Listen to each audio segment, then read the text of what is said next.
सभी स्नेही जनों एवं सुधी साधकों को सादर वंदे। जय श्री कृष्ण। श्रीमद् भगवद गीता अध्याय 7 चैप्टर 7 ज्ञान विज्ञान योग और श्लोक है श्लोक संख्या 21। आइए इसका पठन वाचन करें और फिर इस बहुत सुंदर व्यावहारिक उपयोगी और महत्वपूर्ण सुंदर श्लोक का सार भाव जानने समझने का और फिर ग्रहण करने का प्रयास करते हैं। यो यो याम याम तनुम भक्तः श्रद्धयार्चितुमिच्छति तस्य तस्याचलां श्रद्धां तामेव विदधाम्यहम्। पिछले श्लोक में 20वें श्लोक में भगवान ने कहा था कि उन भोगों की कामना द्वारा जिनका ज्ञान हरा जा चुका है, वे लोग अपने स्वभाव से प्रेरित होकर उस नियम को धारण करके अन्य देवताओं को भजते हैं अर्थात पूजते हैं। अब आगे उसी बात को बढ़ाते हुए भगवान श्री कृष्ण अर्जुन से कहते हैं इस 21वें श्लोक में कि जो सकाम भक्त जिस देवता के स्वरूप को श्रद्धा से पूजना चाहता है, उस भक्त की श्रद्धा को मैं उसी देवता के प्रति स्थिर करता हूं। यानी whatever celestial form a devotee craving for some worldly object chooses to worship with reverence, I stabilize the faith of that particular devotee in that very form। यानी भगवान ये कहते हैं कि उनको छोड़कर जो व्यक्ति दूसरे देवताओं को पूजना चाहता है, तो उन देवताओं के प्रति उन्हीं भक्तों की श्रद्धा को भगवान ही स्थिर करते हैं। तो पदच्छेद के माध्यम से पहले हम इसका संस्कृत शब्दों का हिंदी अर्थ देख लें। यह यानी जो भक्त सकाम भक्त मतलब जो किसी कामना पूर्ति के लिए देवता को पूजना चाहते हैं। सकाम भक्त याम जिस तनुम देवता के स्वरूप को श्रद्धा से अर्चितुम पूजना इच्छति चाहता है, तस्य उस भक्त की श्रद्धाम यानी श्रद्धा को, अहम यानी मैं, ताम एव उसी देवता के प्रति, अचलाम यानी स्थिर, विदधामी करता हूं। यानी जैसा कि आदि शंकराचार्य जी लिखते हैं कि उन कामना रखने वाले पुरुषों में से जो सकाम भक्त जिस देवता के स्वरूप का श्रद्धा और भक्ति युक्त होकर अर्चन पूजन करना चाहता है, तो उस भक्त की उस देवता के विषय में जो श्रद्धा है, उस श्रद्धा को मैं अचल स्थिर कर देता हूं। मतलब यह है कि जो पुरुष पहले अपने स्वभाव से ही प्रवृत्त होकर जिस श्रद्धा द्वारा जिस देवता के स्वरूप का पूजन करना चाहता है ना, उस पुरुष की उसी श्रद्धा को उसी देवता के प्रति मैं स्थिर कर देता हूं। इस संसार में हम देखते हैं कि जितने भी भक्तजन हैं, वो किसी एक ही रूप में ईश्वर की आराधना उपासना पूजन नहीं करते। हर एक भक्त का कोई अपना इष्ट देवता होता है, कभी इष्ट देवी होती है। तो इष्ट देवता की पूजा के द्वारा वो अंतिम उस सत्य तक ही पहुंचने का प्रयत्न करता है। तो भगवान श्री कृष्ण यहाँ बहुत स्पष्ट घोषणा कर देते हैं कि कोई भी भक्त किसी भी स्थान पर, मंदिर हो, मस्जिद, गुरुद्वारा, गिरजाघर में, एकांत में या सार्वजनिक स्थान में, ये भाव है मतलब किसी भी रूप में ईश्वर की पूजा श्रद्धा के साथ करता है, तो उसकी उस श्रद्धा को उसके इष्ट देवता में मैं स्थिर कर देता हूं। यदि हम गीता के मर्म को जानते हैं, तो सच्चा साधक ये जानता है कि ईश्वर के सभी सगुण रूपों का अधिष्ठान आधार एक परम सत्य ही है, जहां से भक्त के हृदय में भक्ति रूपी पौधा अंकुरित होता है, पल्लवित होता है, फिर पुष्पित होता है और फिर फलित होता है। लेकिन उसके लिए एक श्रद्धा रूपी जल भी तो आवश्यक है। तो वो श्रद्धा रूपी जल जो है वो भगवान स्वयं कहते हैं कि मैं उस श्रद्धा को स्थिर करता हूं। यह मनोवैज्ञानिक सत्य है बात कि मनुष्य जिस विषय का निरंतर चिंतन करता रहता है तो उसमें वो दृढ़ता से ही आसक्त हो जाता है और फिर स्थित हो जाता है, और बार बार अखंड चिंतन से मन में उस विषय के संस्कार दृढ़ ही हो जाते हैं, और फिर उसके अनुसार उस मनुष्य की इच्छाएं, कर्म और व्यवहार हमें दिखाई देते हैं। दूसरे शब्दों में देखें तो भगवान का ये भाव है कि भाई मैं तो प्रत्येक जीव के हृदय में परमात्मा के स्वरूप से स्थित हुई, तो जैसे कोई किसी देवता की पूजा करने की इच्छा करता है तो मैं उसकी श्रद्धा को उसी देवता के प्रति स्थिर कर देता हूं, जिससे कि वह उसी विशेष देवता की भक्ति कर सके। ईश्वर ने हर एक को स्वतंत्रता प्रदान की है। अब यदि कोई मनुष्य भौतिक भोग करने का इच्छुक है, कोई कामना रखता है सांसारिक भोगों की, और इसके लिए किसी देवताओं से कोई सुविधाएं चाहता है, अपनी कामना पूर्ति चाहता है उनके माध्यम से, तो प्रत्येक हृदय में परमात्मा स्वरूप से स्थित भगवान उसके मनोभावों को जानकर ऐसी सुविधाएं प्रदान करते हैं। जैसा स्वामी श्रील प्रभुपाद जी लिखते हैं कि जीवात्मा तथा देवता तो दोनों ही परमेश्वर की इच्छा के अधीन हैं। अतः जीवात्मा न तो स्वेच्छा से किसी देवता की पूजा कर सकता है, न ही देवता परमेश्वर की इच्छा के बिना उसकी इच्छा के विरुद्ध कोई वर दे सकते हैं। कहावत है ना कि ईश्वर की इच्छा के बिना तो एक पत्ती भी नहीं हिलती। दो में ये बात कही गई है कि भाई अगर अमुक अमुक इच्छाएं हैं तो अमुक अमुक देवताओं की शरण में जाना चाहिए। जैसे हमने पहले भी जिक्र किया कि अगर विद्या की इच्छा है तो सरस्वती जी या गणेश जी के पास जाते हैं, धन की इच्छा है तो लक्ष्मी जी के पास जाते हैं, शक्ति की इच्छा है तो दुर्गा जी के पास जाते हैं। तो इस प्रकार शास्त्रों में विभिन्न देवताओं के पूजन की विधियां बताई गई हैं।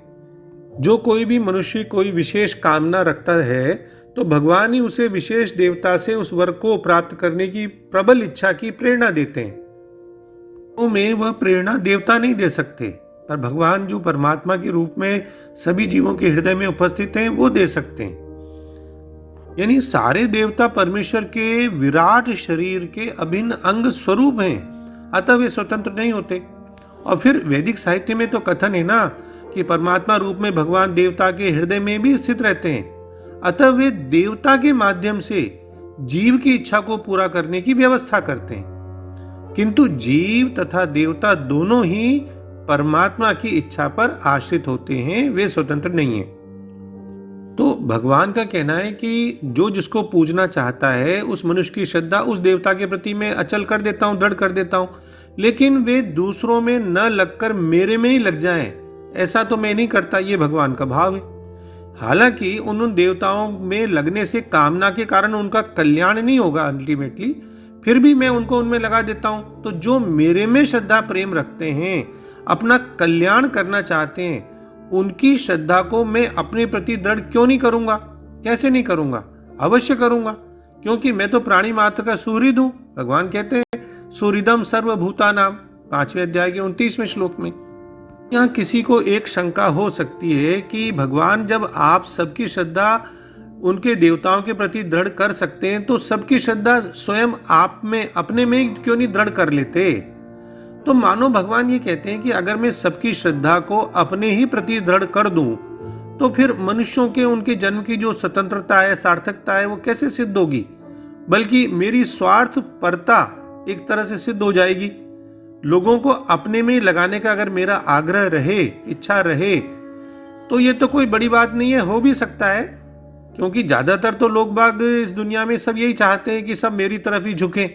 लेकिन मैं तो दुनिया को एक उदाहरण देना चाहता हूँ, यही सिखाना चाहता हूँ कि स्वार्थ परता को मिटाइए, पक्षपात मत करिए।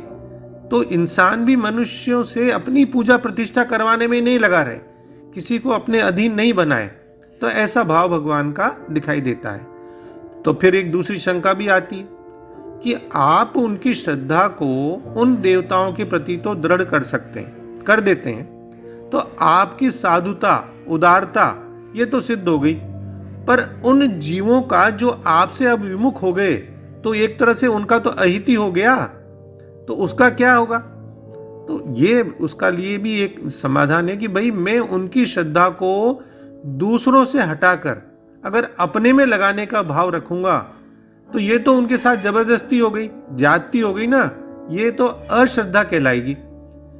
लेकिन अगर मैं अपने में लगाने का उनका भाव नहीं रखूंगा और उनको स्वतंत्रता दूंगा कि भाई चाहो जो करो, मैंने उनको बुद्धि दी है, विवेक दिया है, तो वो जब कामना कर सकते हैं तो वो पूजन की स्वतंत्रता भी है उनको, वो भी सोच सकते हैं किसकी पूजा करनी है, किसको मतलब जो है उनको आराधना उपासना करनी है। तो उस आज़ादी जो उस स्वतंत्रता दी है उनको, विवेक बुद्धि दी है, उसके पाने वालों में जो जो विशेष बुद्धिमान होंगे वे मेरे इस व्यवहार को, विचार को देखकर मेरी तरफ ही आकृष्ट होंगे। मैंने उनसे मना तो किया ही नहीं मेरी तरफ आने के लिए। अतः उनके उद्धार का यही तरीका सबसे बढ़िया है। अब तीसरी शंका कोई उठा सकता है कि जब आपने स्वयं उनकी श्रद्धा को दूसरे देवताओं में दृढ़ कर दिया, अब उस श्रद्धा को तो कोई और मिटा ही नहीं सकता, तो फिर तो उनका पतन होना निश्चित ही हो जाएगा ना। तो उसका भी समाधान ये है कि भगवान मानो ये कहते हैं कि मैं उनकी श्रद्धा को देवताओं के प्रति दृढ़ करता हूं, दूसरों के प्रति नहीं करता या मेरे प्रति नहीं करता। ऐसी बात कहाँ कही? ऐसी बात तो है ही नहीं।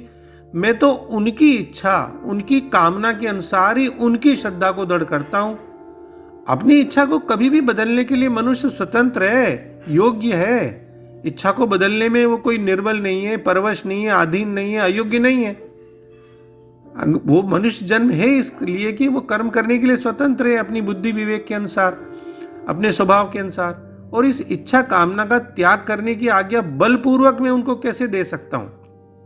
मैंने उनको समझा दिया कि जही शत्रुम महाबाहो काम रूपम दुरासदम, तीसरे अध्याय के 43वें श्लोक में, कि बुद्धि के द्वारा मन को वश में करके हे महाबाहो तू इस कामना रूपी दुर्जय शत्रु को मार डाल। तो उन्होंने, भगवान ने अपनी तरफ से समझा दिया, सुझाव दे दिया। अब मनुष्य के ऊपर है कि वो क्या करता है। भगवान की दृष्टि में तो सब कुछ उनका ही स्वरूप है, उनके मन में किसी के प्रति पक्षपात नहीं है, परंतु भगवान का ये पक्षपात रहित स्वभाव सहज समझ में नहीं आता है। अगर वो समझ में ही आ जाए तो तुरंत भगवान का भक्त हो जाता है। सुंदरकांड में 34वें श्लोक के बाद दूसरी चौपाई में कहा है, उमा राम स्वभाव जही जाना ताही भजनु तजी भाव न आना। और फिर 15वें अध्याय के 19वें श्लोक में भी कहा है, स सर्वविद भजती माम सर्व भावेन भारत। यानी जो ज्ञानी पुरुष मुझको इस प्रकार तत्व से पुरुषोत्तम जानता है तो वह सर्वज्ञ पुरुष सब प्रकार से निरंतर मुझ वासुदेव परमेश्वर को ही भजता है। दूसरे को जबरदस्ती अपना दास बनाना या गुलाम बनाना तो कोई अच्छी बात है नहीं। वे तो अपनी तरफ से भगवान किसी को दास नहीं बना सकते। हाँ, कोई उनका दास बनना चाहता है तो मना भी नहीं करते, वो तो उसको तुरंत स्वीकार कर लेते हैं, उसके ऊपर रीझ जाते हैं, प्रसन्न हो जाते हैं। मोरे अधिक दास पर प्रीति, मानस के उत्तरकांड के 16.4 में आया ये।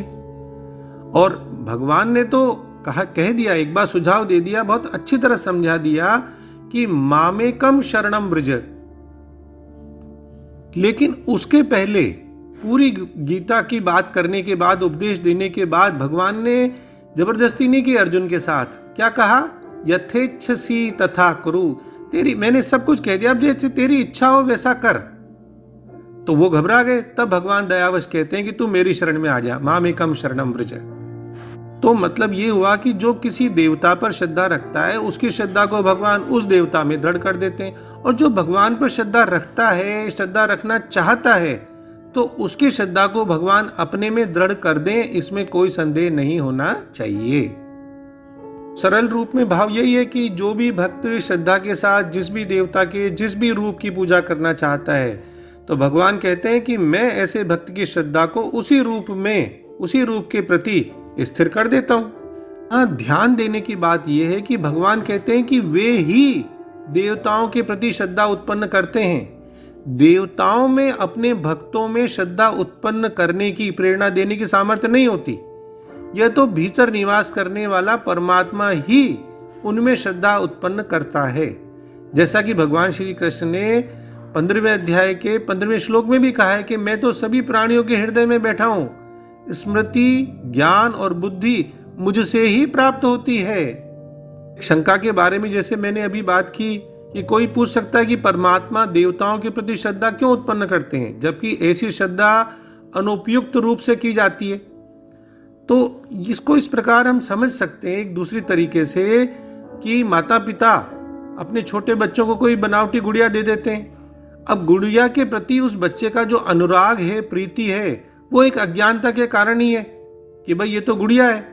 लेकिन फिर भी वो बच्चे को गुड़िया से प्रेम करने के लिए और उसके साथ खेलने के लिए प्रोत्साहित करते हैं, क्योंकि वे जानते हैं कि इससे बच्चों में अनुराग, प्रेम और देखभाल करने जैसे गुणों का विकास होगा, उसमें सहायता मिलेगी और जब बच्चा बड़ा होगा तो ये उसके लिए लाभदायक होगा।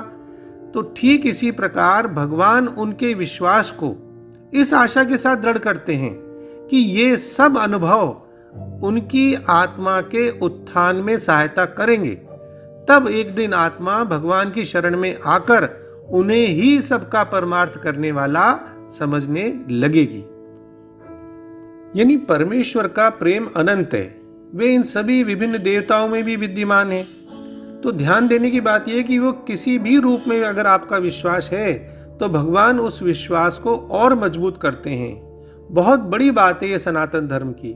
ईश्वर की कितनी अनूठी विशेषता है। प्रत्येक मनुष्य किसी भी रूप में ईश्वर की पूजा करने के लिए स्वतंत्र है। इस श्लोक के माध्यम से यही संदेश हमें मिलता है। मार्ग अलग अलग हो सकते हैं, चाहे कोई भी मार्ग आप अपनाएं, अंततः सारे मार्ग उस एक ही परम सत्ता तक पहुंचते हैं। जैसा कि कवि हरिवंश राय बच्चन की मधुशाला में देखने को आता है कि अलग अलग पथ बतलाते सब, पर मैं ये बतलाता हूँ, राह पकड़ तो एक चला चल, पा जाएगा मधुशाला। इसीलिए किसी भी रूप में पूजा करने का अनंत विकल्प दिया गया है। बस शर्त यही है कि पूजा में श्रद्धा और आस्था होनी चाहिए, प्रगति जारी रखनी चाहिए। बढ़ी हुई आस्था और मजबूत भक्ति का आशीर्वाद प्राप्त होता है। इसलिए मनुष्य का कर्तव्य है कि वह अपने चुने हुए इष्ट देवता की पूजा शुरू करे। आस्था और भक्ति स्वयं भगवान द्वारा प्रदान की जाती है। इस संदर्भ में हमें चौथे अध्याय का 11वां श्लोक भी देखना चाहिए, जिसमें भगवान कहते हैं, हे अर्जुन, जो भक्त मुझे जिस प्रकार भजते हैं मैं भी उनको उसी प्रकार भजता हूं, क्योंकि सभी मनुष्य सब प्रकार से मेरे ही मार्ग का अनुसरण करते हैं। और 9वें अध्याय के 23वें श्लोक में भगवान कहते हैं कि हे कुंती पुत्र, जो भक्त श्रद्धा से परिपूर्ण होकर अन्य देवताओं की पूजा करते हैं वे भी केवल मेरी पूजा करते हैं, यद्यपि वे गलत तरीके से ही क्यों न करते हों। ये भाव है उसका। यह बात भी जानने की है कि गौतम बुद्ध और शंकराचार्य जैसे अत्यधिक चिंतनशील ऋषियों ने भी देवताओं में प्रचलित इस लोकप्रिय विश्वास का खंडन नहीं किया। तो अंत में हम डॉक्टर राधा कृष्णन जी के सरल शब्दों में इसका अर्थ भाव देख लें कि जो कोई भक्त श्रद्धा पूर्वक जिस भी रूप की पूजा करना चाहता है, यानी देवता की पूजा करना चाहता है, मैं उस रूप में उसकी श्रद्धा को अचल बना देता हूं। जय श्री कृष्ण। ओम श्री कृष्णार्पणमस्तु। डॉक्टर BK शर्मा के प्रणाम और किसी भी भूल अथवा त्रुटि के लिए क्षमा। सर्वे भवन्तु सुखिनः, सर्वे सन्तु निरामयाः।